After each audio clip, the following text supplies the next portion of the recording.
Hello and welcome back to Talk of the Town.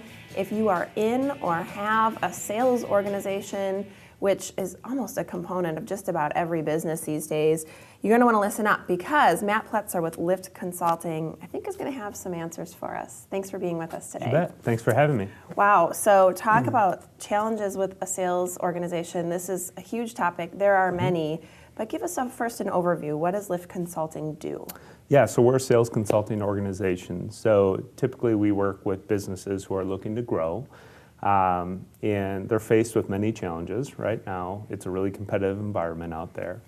And so we help support organizations in development of their people by training, coaching, and developing them.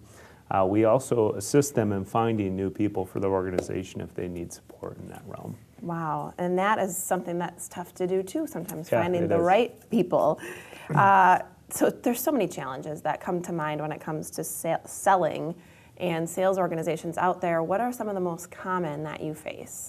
Yeah, well, I mean, it's really tough for sales organizations, especially if you have a remote workforce or if you have a small sales force, because the owners or the leaders of those organizations are wearing many different hats.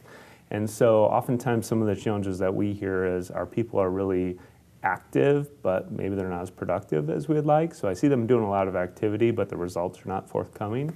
That's a common challenge that we hear. We also hear that we get a lot of things or a lot of deals in the pipeline, but for whatever reason, those deals just seem to continue to drag on and they're not closing as quickly as we would like. And then maybe one of the last most common challenges that we hear is that our pipeline is really unpredictable. So in 1 month, we'll have a really full pipeline and we'll land a lot of deals. And the next month, it's like we're on the bottom of a mountain looking back up and we're thinking, holy cow, that's a big hill to climb. I don't know if we want to do it again. Wow, yeah, well said and so true. So your goal, I imagine, is to kind of find the cause of these, help to fix or solve them. What are some of the causes of what you just mentioned? Well, one of the causes, we don't have the right person in the right seat of the bus, right? That's a common challenge that we see, especially with smaller businesses. Sure. So sales is a who's who business, so it's who you know, oftentimes get you the position that you're in. But with that being said, there's that old adage that you should hire slow and fire fast. Unfortunately, more businesses don't follow that model, especially with as low of an unemployment rate as we have right now. Right. So that's a common challenge that we see as well. And then in addition to it, one of the causes is that we don't have the adequate time allocation as a leader to coaching, training, and developing our people. I believe there's 4 roles as a leader: to coach, train, supervise, and mentor our sales professionals. But when you wear so many different hats, it's really tough to focus on doing all 4. Boy, that's well said, especially for small businesses. So you mentioned that they need to really have these 4 components, which means they're spending time with that team in a very intimate way. How much time should they be spending? Yeah, great question. So about 30% of a business leader's time should be spent on coaching their sales professional. So that's one of the also common challenges that we see is I hire a new sales professional for my team.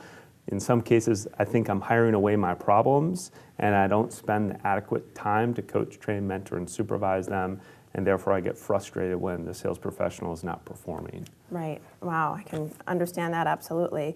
So what do you do when we are talking about starting to correct some of these cultural problems? Sure, you bet. Well, one is really take an introspective look at the type of sales professional that you need for your organization. The derivative can be whether or not you have a long or short sales cycle and whether or not there's a high demand creation, meaning they have to generate a lot of leads or not. And that can help direct you to the experience level that you need for that sales professional. In addition to that, you can take the time to put behaviors in place and work with your sales professionals so that they really know what goals they're striving for. But instead of measuring them on lag indicators, help them discern what are the lead indicators, so the behaviors that they should be doing daily to hit their goal.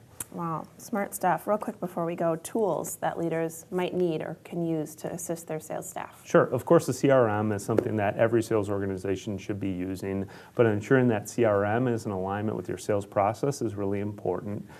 In addition to that, there are some great tools like assessments, like DISC or Divine, for example, are two that we use to help discern on the front end, both for the candidate and for you as an organization, that you're hiring the right person for the right position and not just hiring someone out of convenience.